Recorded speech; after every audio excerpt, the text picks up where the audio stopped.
अंधकारमय शक्तियां धीरे धीरे उभर रही हैं और उनके बढ़ते प्रभाव से दुनिया पर संकट मंडरा रहा है। इस कहानी की शुरुआत एक गंभीर चेतावनी से होती है, जिसमें आने वाले खतरे के संकेत दिए जाते हैं। मुख्य पात्र को बताया जाता है कि केवल वही इस विनाशकारी शक्ति को रोक सकता है, क्योंकि उसके पास एक विशेष क्षमता है। यह जिम्मेदारी उसे बाकी लोगों से अलग बनाती है और उसकी भूमिका इस संघर्ष में निर्णायक साबित होगी। डारिया और उसके दोस्तों के बीच हुई तनावपूर्ण बातचीत उनके आपसी संबंधों में मौजूद टकराव को उजागर करती है। इस संवाद में न केवल मतभेद सामने आते हैं, बल्कि गहरे भावनात्मक संघर्षों की झलक भी मिलती है। पात्रों के बीच की जटिलता और उनके व्यवहार से स्पष्ट होता है कि आगे की कहानी में और भी नाटकीय घटनाएं घट सकती हैं। इन संबंधों की पेचीदगियां दर्शकों को आगामी घटनाओं के लिए तैयार करती हैं। अनास्तासिया ने दरिया से क्षमा याचना की और उसे एक निजी बातचीत के लिए आमंत्रित किया। इस क्षण में दोनों के बीच भावनात्मक जुड़ाव और संवेदनशीलता स्पष्ट रूप से दिखाई देती है। वे अपनी आपसी समझ और रिश्ते को गहराई से महसूस करते हैं, जिससे उनके बीच की दूरी कम होती है।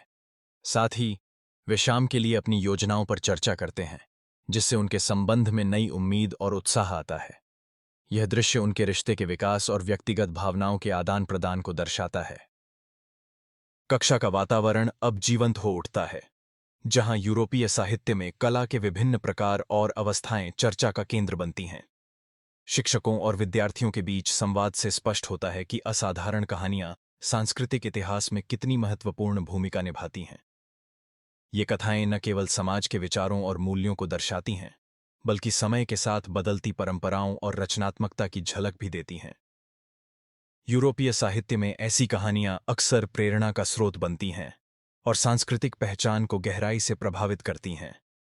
ड्राइविंग की शिक्षा के दौरान माहौल हल्का जरूर होता है, लेकिन गहरे स्तर पर तनाव अब भी मौजूद रहता है।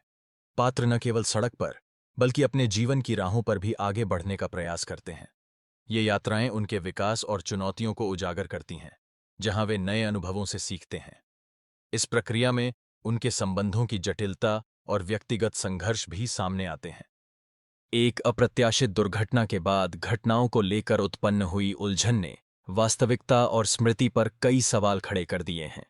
मुख्य पात्र अपने डर का सामना करता है और एक खोई हुई लॉकेट की तलाश में निकलता है, जो खोई हुई जानकारी और शक्ति का प्रतीक है। यह लॉकेट न सिर्फ उसकी यादों से जुड़ा है, बल्कि उसके आत्मविश्वास और भविष्य की दिशा को भी प्रभावित करता है। घटनाओं की अस्पष्टता उसे बार बार अपने अनुभवों पर विचार करने के लिए मजबूर करती है। इस खोज के दौरान वह अपने भीतर छुपे साहस और सच्चाई की तलाश करता है। रहस्यमय लॉकेट का खुलासा होता है कि वह एक आंख है जो सब कुछ देख सकती है और ज्ञान तथा शक्ति का प्रतीक है। इस खोज के साथ मुख्य पात्र को सेवा के लिए चुना जाता है, जिससे उसकी यात्रा में एक महत्वपूर्ण मोड़ आता है। यह चयन न केवल उसके जीवन को बदलता है, बल्कि उसे नई जिम्मेदारियों और अवसरों के द्वार भी खोलता है। अब वह अपने भीतर की शक्ति और समझ के साथ आगे बढ़ने के लिए तैयार है। अनास्तासिया को गहरा दिल टूटना और निराशा महसूस होती है जब वह उस व्यक्ति द्वारा धोखा खाई जाती है जिसे उसने पूरी तरह भरोसा किया था। उसकी भावनात्मक उथल पुथल और बढ़ जाती है, जिससे वह अपने ही फैसलों पर सवाल उठाने लगती है। वह सोचती है कि क्या उसकी किसी गलती ने इस स्थिति को जन्म दिया, और दूसरों की नीयत को लेकर भी संशय में पड़ जाती है। इस कठिन समय में अनास्तासिया के मन में कई सवाल उठते हैं, जिनका जवाब पाना उसके लिए आसान नहीं है। समारोह का समापन भ्रम और भय के माहौल में होता है, जब पात्रों को अजीब और डरावनी घटनाओं का सामना करना पड़ता है। खतरे की भावना लगातार बढ़ती जाती है, जिससे सभी को अपनी चिंताओं और डर के साथ सीधे सामना करना पड़ता है। वातावरण में तनाव और असुरक्षा स्पष्ट रूप से महसूस की जाती है। इन अप्रत्याशित घटनाओं ने सभी को सतर्क और चिंतित कर दिया है। एक रहस्यमय छाया के साथ आमना सामना होने पर समूह को पहली बार यह एहसास होता है कि कुछ बुरी शक्तियां उनकी ऊर्जा और भावनाओं को धीरे धीरे छीन रही हैं। वे इस नई चुनौती के सामने खुद को असहाय महसूस करते हैं और इन अदृश्य शक्तियों की प्रकृति को समझने का प्रयास करते हैं। समूह के सदस्य अपने भीतर की सीमाओं और कमजोरियों का सामना करते हैं, जिससे उनकी चिंता और भ्रम बढ़ जाता है। इस कठिन परिस्थिति में वे एक दूसरे का सहारा लेते हैं, लेकिन उनके मन में लगातार यह सवाल उठता है कि इन शक्तियों से कैसे निपटा जाए। अंधकार की दुनिया का द्वार अब प्रकट हो चुका है। जिससे छायाएं हमारे संसार में प्रवेश करती हैं। इस द्वार के माध्यम से संतुलन बनाए रखने में संरक्षकों की महत्वपूर्ण भूमिका होती है। मुख्य पात्र को अब द्वार के रखवालों की जिम्मेदारियों और उनके इतिहास के बारे में जानकारी मिलती है। उसे बताया जाता है कि कैसे पीढ़ियों से ये संरक्षक छायाओं के प्रवाह को नियंत्रित करते आए हैं, ताकि दोनों दुनियाओं में संतुलन बना रहे। इस रहस्य को जानकर मुख्य पात्र के सामने नई चुनौतियां और जिम्मेदारियां आती हैं। 1948 में विश्वविद्यालय की स्थापना एक ऐतिहासिक घटना थी, जिसने शिक्षा के क्षेत्र में नई दिशा प्रदान की। इसी दौरान एक रहस्यमय अंधेरी दुनिया का पता चला, जिससे परिसर में हलचल मच गई। संरक्षकों ने तत्परता से हस्तक्षेप कर संभावित संकट को टाल दिया और व्यवस्था बनाए रखी। उनके प्रयासों ने सुरक्षा और स्थिरता की एक मजबूत विरासत स्थापित की। आज भी उनके योगदान को सम्मान के साथ याद किया जाता है। मुख्य पात्र आज के घटनाक्रम पर विचार करता है, उन अनुभवों और सीखे गए पाठों को स्वीकार करता है जो दिन भर में सामने आए। वह महसूस करता है कि चुनौतियां अभी बाकी हैं, लेकिन अब उनमें उनका सामना करने की तैयारी और आत्मविश्वास है। बीते हुए समय की कठिनाइयों को समझते हुए वह आगे बढ़ने के लिए मानसिक रूप से तैयार हो जाता है। इस अनुभव का समापन एक शांत स्वीकृति और भविष्य के लिए तत्परता की भावना के साथ होता है। ग्रिगोरी को एक फ्रेम खोलने के लिए कहा जाता है, जिससे घर का माहौल हल्का और जीवंत हो उठता है। बातचीत के दौरान हंसी मजाक और छोटे छोटे पल सामने आते हैं, जो रोजमर्रा की जिंदगी की सहजता को दर्शाते हैं। सभी पात्र अपने अपने कामों में व्यस्त रहते हैं, जिससे उन्हें दिनचर्या में एक खास सुकून मिलता है। वे आगे आने वाले समय के लिए तैयारियां करते हैं और इस प्रक्रिया में एक दूसरे के साथ जुड़ाव महसूस करते हैं। यह दृश्य घरेलू जीवन की सरलता और उसमें छुपी खुशियों को उजागर करता है। मुख्य पात्र अपने वातावरण में धीरे धीरे सहज हो रही है। वह भोजन और विश्राम की तलाश में है। हाल की कठिनाइयों के बाद अब वातावरण में शांति का अनुभव होता है। यह शांतिपूर्ण क्षण एक नए आरंभ की ओर संकेत करता है, जहां जीवन में फिर से उम्मीद और स्थिरता लौटती है। कहानी का समापन एक सुकून भरे भाव के साथ होता है, जो भविष्य की संभावनाओं की ओर इशारा करता है। दुनिया पर अंधकारमय शक्तियों का उदय एक गंभीर खतरा बन चुका है। इन शक्तियों के सामने केवल कुछ चुने हुए लोग ही खड़े हो सकते हैं। एक भयानक भविष्यवाणी ने आने वाले घटनाक्रम की नींव रखती है। अब सबकी निगाहें उन लोगों पर हैं जो इस संकट का सामना करने का साहस रखते हैं। डारिया और उसके दोस्तों के बीच संबंधों में तनाव और टकराव की स्थिति उत्पन्न होती है, जिससे उनकी व्यक्तिगत विशेषताएं और गहरे मतभेद सामने आते हैं। डारिया, अनास्तासिया और अन्य पात्रों के बीच की गतिशीलता को विस्तार से देखा जाता है, जहां हर कोई अपनी सोच और भावनाओं के अनुसार प्रतिक्रिया देता है। इन परिस्थितियों में उनके व्यक्तित्व की परतें खुलती हैं और यह स्पष्ट होता है कि उनके बीच की समस्याएं केवल सतही नहीं हैं। संवादों और व्यवहार में छुपे हुए संघर्षों से यह समूह और अधिक जटिल बन जाता है। कक्षा का दृश्य हमें कला के विभिन्न रूपों और उनके यूरोपीय साहित्य में महत्व से परिचित कराता है। शिक्षक छात्रों को समझाते हैं कि असाधारण कहानियां किस तरह संस्कृति को आकार देती हैं और समाज में उनकी भूमिका कितनी महत्वपूर्ण है।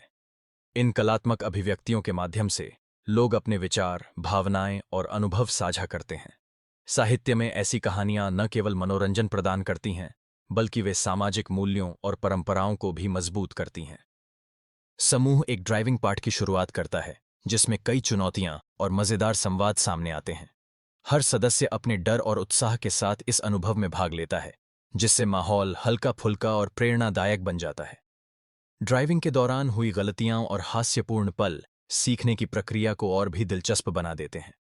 यह अनुभव केवल वाहन चलाने तक सीमित नहीं रहता, बल्कि व्यक्तिगत विकास और आत्मविश्वास बढ़ाने का प्रतीक बन जाता है।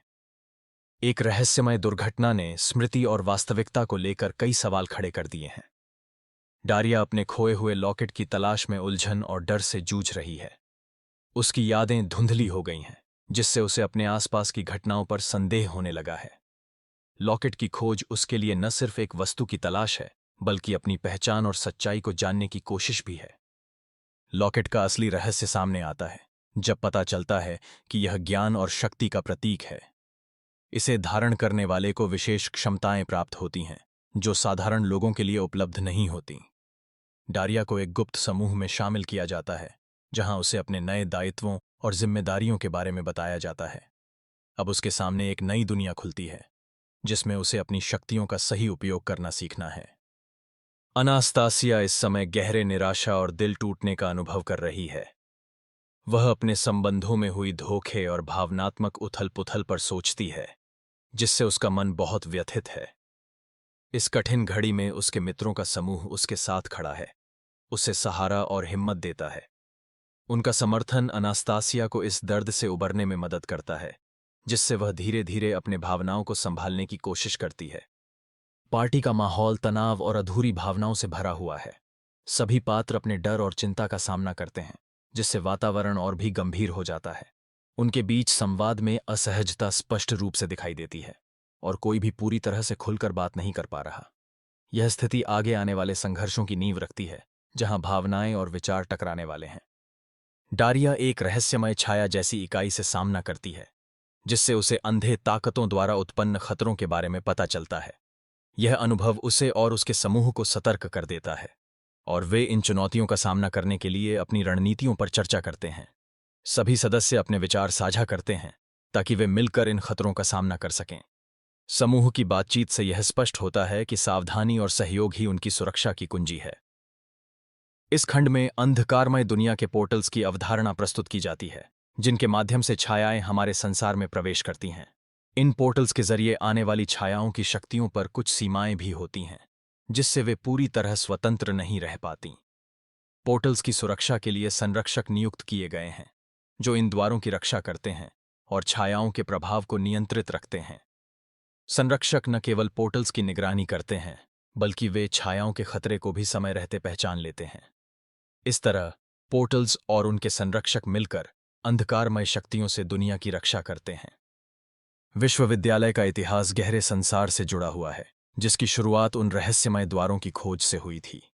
इन द्वारों के माध्यम से अज्ञात शक्तियों का प्रवेश संभव हुआ, जिससे परिसर में कई अनसुलझे घटनाएं घटित हुईं। इस खतरे को भांपते हुए कुछ साहसी विद्यार्थियों और शिक्षकों ने मिलकर संरक्षक दल की स्थापना की। संरक्षक दल का उद्देश्य इन द्वारों की निगरानी और विश्वविद्यालय को अंधकारमय शक्तियों से सुरक्षित रखना था। समय के साथ यह दल विश्वविद्यालय की परंपरा और सुरक्षा का अभिन्न हिस्सा बन गया। संरक्षकों की भूमिका को विशेष रूप से रेखांकित किया गया है, जिसमें उनकी सतर्कता के कारण अव्यवस्था को रोका जाता है। वे हमेशा चौकस रहते हैं और किसी भी समस्या को समय रहते पहचान लेते हैं। टीम वर्क और जिम्मेदारी की भावना इस प्रक्रिया में महत्वपूर्ण है, क्योंकि सभी मिलकर एक दूसरे का सहयोग करते हैं। जब सभी अपने कर्तव्यों का पालन करते हैं, तो व्यवस्था बनी रहती है और सभी सुरक्षित महसूस करते हैं। डारिया और उसके दोस्त अपने रोजमर्रा के जीवन में लौट आते हैं, जहां उन्हें सामान्य चुनौतियों और व्यक्तिगत परेशानियों का सामना करना पड़ता है। इन छोटे छोटे संघर्षों के बीच वे अपनी मजबूती बनाए रखते हैं। कहानी का समापन इस भावना के साथ होता है कि कठिनाइयों के बावजूद आगे का रास्ता आशा से भरा है। सभी पात्र अपने अनुभवों से सीखते हुए भविष्य की ओर सकारात्मक दृष्टिकोण अपनाते हैं।